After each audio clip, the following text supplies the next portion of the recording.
Assalamualaikum dan selamat sejahtera kepada semua murid-murid. So, hari ini kita akan sambung PDPR pada minggu lepas. Kita masih berada dalam unit 6 iaitu di bawah kecergasan fizikal berdasarkan kesihatan. Okey, mari kita refresh balik. Pada minggu lepas kamu telah belajar kecergasan fizikal berdasarkan kesihatan di bawah komponen capacity aerobik. Masih ingat capacity aerobik yang berkaitan dengan kecergasan jantung kamu ya. Okey, so hari ni kita akan habiskan untuk kecergasan fizikal berdasarkan kesihatan di bawah komponen flexibility. Okey. So mari kita lihat apa yang dimaksudkan dengan komponen flexibility ya. Okey. Yang ini adalah gambaran nota-nota ataupun maklumat penting untuk senaman flexibility yang ada dalam buku teks kamu tapi yang ini tak berapa jelas, nanti kita akan kongsi slide ya. Okey, kat sini ada berkaitan dengan senaman flexibility, ada kaitan dengan regangan, dan ini adalah gambar-gambar otot yang terlibat untuk regangan ya, untuk flexibility. Okey, mari kita lihat slide untuk lebih jelas ya.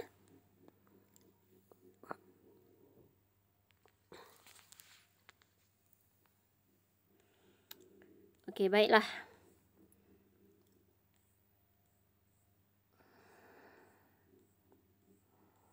Okey, kita cari di bawah flexibility.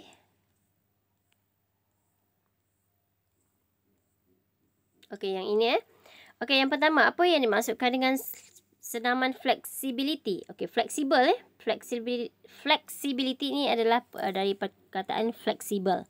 So, bagaimana yang dikatakan flexible tu?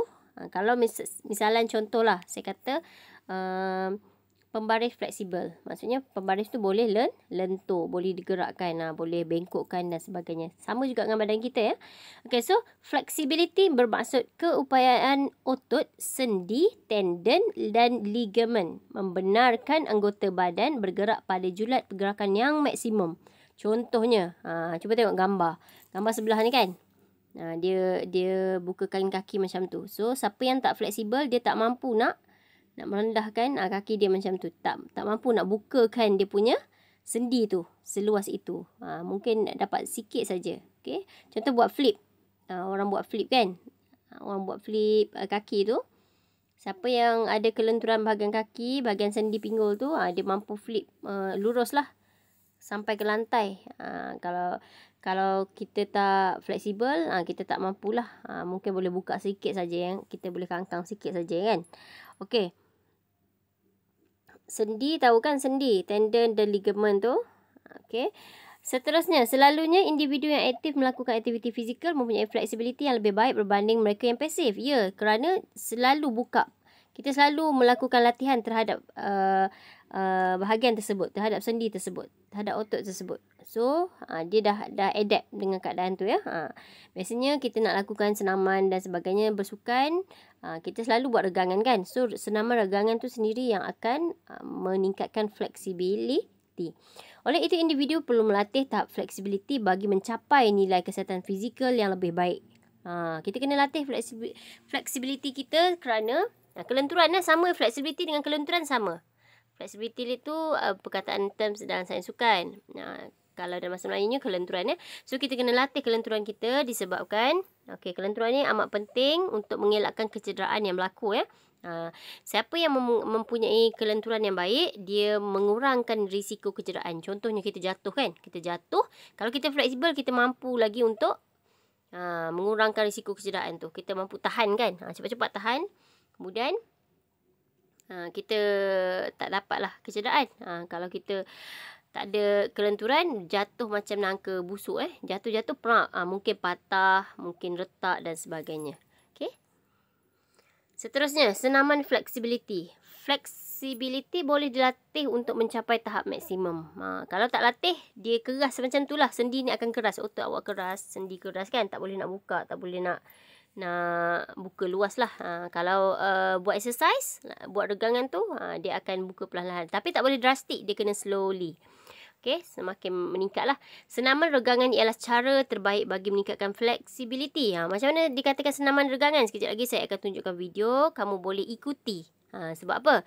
Sebab kita nak melatih awak punya flexibility, kerana antaranya adalah kamu akan terlibat dengan ujian segak. Ujian segak bukan saja menguji kapasiti aerobik awak nanti melalui naik turun bangku, tetapi juga menguji tahap flexibility kamu melalui ujian jangka lunjur. Sekejap lagi kita akan tunjukkan. Okay? Terdapat beberapa kaedah regangan yang dipraktikkan. Antaranya regangan statik, regangan dinamik dan regangan balistik. Okey, ada perbezaan 3 tu ya. Okey, regangan. Apa itu regangan? Regangan menggunakan momentum, pergerakan otot dan kelajuan pergerakan otot yang aktif membawa kepada flexibility. Okey, sebelum bersenam atau bersukan, regangan perlu dilakukan bagi mengurangkan ketegangan otot dan membolehkan pergerakan berlaku pada julat pergerakan maksimum. Okey, contoh nak buat aktiviti sukan, memang kena buat dulu regangan, warm up kan. Saya kata okey, warm up, kemudian buat regangan. Warm up tu mungkinlah awak boleh lari ke, buat skipping ke kan. Tetapi untuk regangan awak kena buat yang awak kira 1 sampai 8 tu, 1, 2, 3 kan.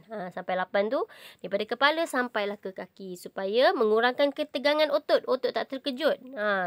So dapat menyediakan awak dengan otot yang baik lah. Contohnya untuk pertandingan kan. Untuk pertandingan, contoh awak masuk pertandingan badminton. Kalau awak tak buat warm up regangan dahulu, badan awak tak panas, bila awak masuk je gelanggang, confirm bila lambat panas, awak tak boleh nak perform dengan baik. Okay. Seterusnya, otot-otot yang akan diregang ialah trapezius, sternocleidomastoid, deltoid, latissimus dorsi, quadriceps, gluteus maximus and adductor magnus. Okay, nama pelik-pelik kan, tetapi tak apa, nanti ada gambar, awak dapat tahulah kat mana trapezius, kat mana sternocleidomastoid, deltoid tu. Itu adalah term-term dalam sains sukan ya. Okey, seterusnya regangan. Nombor 1, neck roll. Ni boleh tengok dalam buku teks ya. Nombor 1, neck roll. Nombor 2, shoulder stretch. Nombor 3, side reach. Nombor 4, quadriceps. 5, cross tight herc. Nombor 6, indifferent frog. Okey. Dia punya cadangan latihan frekuensi. Kekerapan yang perlu dibuat untuk senaman regangan ni dicadangkan adalah 5 kali seminggu. Intensity sehingga rasa tidak selesa. Maksudnya kamu kena buat sampailah tak rasa tidak selesa tu timbul. Sampai rasa sakit tu barulah berhenti. Masa 10 saat bagi setiap otot. Kamu kira biasa 8 saat kan? 1, 2. Ni dia kata masa 10 saat bagi setiap otot. Dia lebih tak apa ya, jangan kurang. Bila kurang darah belum sampai ya. Okey, jenis senaman regangan dinamik. Okey. Neck roll, apa itu neck roll, shoulder stretch, nanti kita tengok kat bawah ni ya. Okey, neck roll yang ini. Neck roll. Nombor 2, gambar 2 tu shoulder stretch. Nombor 3, side reach. Nombor 4, quadriceps. Nombor 5, cross tight herc. Indifferent frog. Okey, kamu boleh buat senaman-senaman ini di rumah. Boleh cuba. Tapi sekali 10 saat. 10 saat. Tapi bukannya buat sekali je. Buat repeat. Berapa dia punya kekerapan dia, bilangan dia. Boleh buat 10 set ke. Sampai rasa tidak selesa. Okey. Okey, ini adalah nama-nama otot yang awak rasa pelik tadi. Kita tengok trapezius kat mana. Tengok gambar tu ya. Trapezius dekat bahagian leher tu, kat tepi. Sternocleidomastoid dekat bahagian leher tu. Kalau awak nampak ada urat kat situ ada otot kat situ. Ni nama-nama otot ya. Okey. Deltoid bahu, pectoralis major ni kat bahagian dada, bicep dekat bahagian lengan. Latissimus dorsi kat bahagian belakang badan, gluteus maximus, punggung. Lepas ni jangan panggil punggung, panggil gluteus maximus. Okey. Quadriceps kat mana? Quadriceps bahagian peha, tetapi di bahagian depan.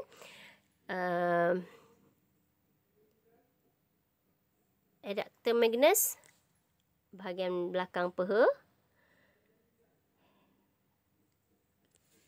Hamstring juga di belakang peha ya. Okey, seterusnya hamstring. Hamstring selalu berlaku betul. Panggil cramp ya. Hamstring di bahagian peha bahagian belakang ya. Gastrocnemius bahagian betis. Yang ada 2 ketul Sebenarnya ada 2 kalau buat exercise. Nampaklah otot tu ada 2. Dua macam tu lah, ada macam dalam gambar tu kan. Kalau tidak seketul je lah ya. Alright. Seterusnya. Okey, okey habis. So kita tengok dahulu untuk ujian dahulu ya. Untuk flexibility ni, bagaimana kita nak tahu kita ni ada flexibility kelenturan yang tinggi. Untuk sekolah, kita ada ujian jangkauan melunjur dalam ujian segak. Ingat tak? Awak pernah setiap tahun awak buat ujian segak kan? So, untuk ujian segak dia ada 5. Yang pertama kamu kena buat untuk kapasiti aerobik, dia akan uji kapasiti aerobik dengan ujian naik turun bangku. Itu untuk kapasiti aerobik. Yang kedua, kamu akan buat tekan tubi. Itu akan uji kekuatan otot tangan. Kemudian kamu akan buat nombor 3, kamu akan buat daya untuk uji daya tahan otot perut menggunakan ujian sit up. Okey.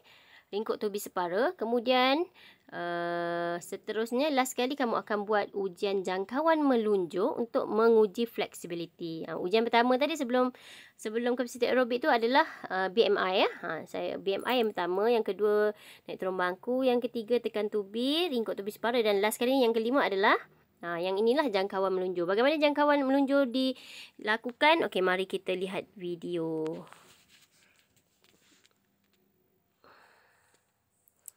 Okey, mari kita tengok video dekat YouTube kat YouTube senang.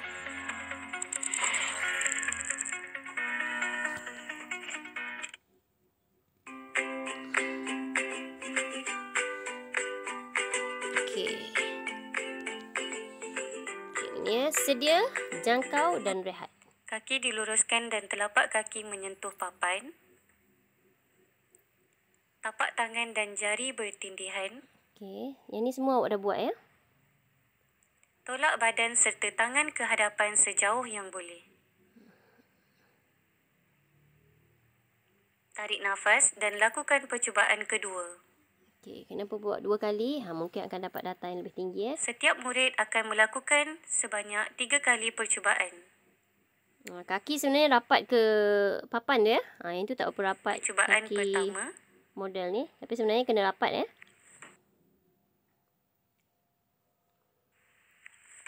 Percubaan kedua.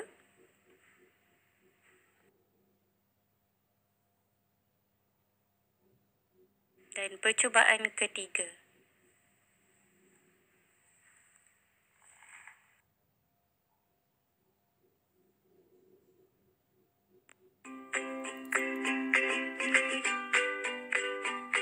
Okey, tengok lakuan yang betul.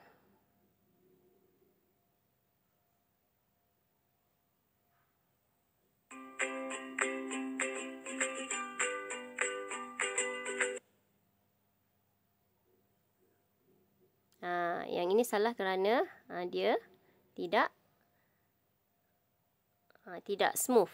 Okey, dia kena smooth. Tak boleh main tolak-tolak macam tu ya. Okey, seterusnya kita akan lihat senaman untuk flexibility, iaitu senaman regangan. Okey, kita kongsikan video daripada Saidatul. Okey, ini regangan yang pertama. Buat bahagian kepala, kiraan minima 8 lah. Minima, maksimum boleh ya. 10 dia kata tadi kan. Okey. 1 hingga 8 detik ya cadangan. Lebih tak apa, jangan kurang. Okey, sambil-sambil awak tengok ni, sekejap lagi lepas habis awak tengok ni, kamu boleh buat sendiri dekat rumah.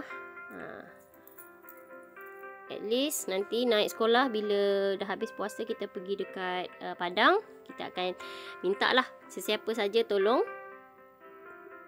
Kita akan pick lah setiap minggu orang yang berlainan untuk lead bahagian regangan ya. Semua orang perlu tahulah. Semua otot perlu diregangkan ya. Contohnya kalau yang basicnya semualah kepala sampai kaki. Tetapi kalau contoh saya bermain badminton. Asyik badminton ni, tak nak badminton lah. Berlari, lumba lari. Saya bermain olahraga acara lumba lari. So lumba lari memerlukan bahagian otot kaki yang lebih kan. Otot kaki kita bekerja dengan lebih lah berbanding otot lain. So bahagian kaki ni perlu buat banyak. Banyak sikit regangan dia. Lama sikit ataupun banyak sikit, pelbagai cara lah. Yang ni basic ya, yang dalam video saya tunjuk ni basic saja. Ada lagi regangan yang banyak lagi cara. Maksudnya bukan yang ni yang otot-otot besar saja, untuk otot-otot kecil dia tak buat ni. So nanti kamu boleh search sendiri dekat YouTube. Tulis kat situ senaman regangan ataupun flexibility ataupun stretching in English. Nanti akan keluarlah beberapa contoh regangan yang terbaik lah. Awak boleh pilihlah mana-mana terbaik. Dia setiap sukan dia sebenarnya setiap sukan mempunyai regangan yang tertentu lah. Macam bola contoh kan, bola ada cara regangan dia yang tertentu yang menggunakan kaki kan. So sukan-sukan yang guna kaki lebih, boleh tengok stretching untuk sukan bola kat YouTube banyak sangat. Jadi kalau ada saya akan share. Yang ni yang basic saja. Yang saya tunjuk ni adalah basic saja untuk semua permainan sebelum bersukan. Okey.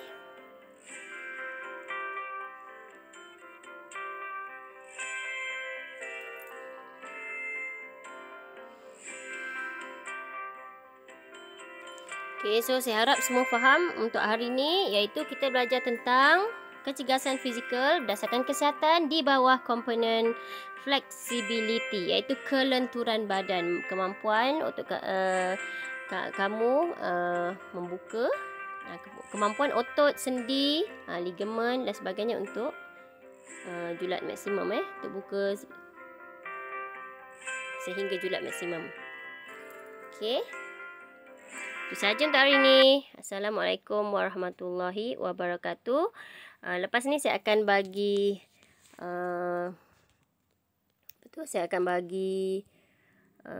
soalan objektif dalam bentuk link. Kemudian kamu dikehendaki siapkan jawab soalan tersebut dan snap hantar dalam grup lah untuk tugasan latihan fizikal. Saya nak awak ambil video tadi, tonton video tadi dan lakukan regangan di rumah. Alright, itu saja. Sehingga berjumpa lagi next class. Assalamualaikum warahmatullahi wabarakatuh dan terima kasih. Jangan lupa siapkan tugasan kuis, kemudian isikan kehadiran sebelum jam 4 petang. Okey, jumpa lagi.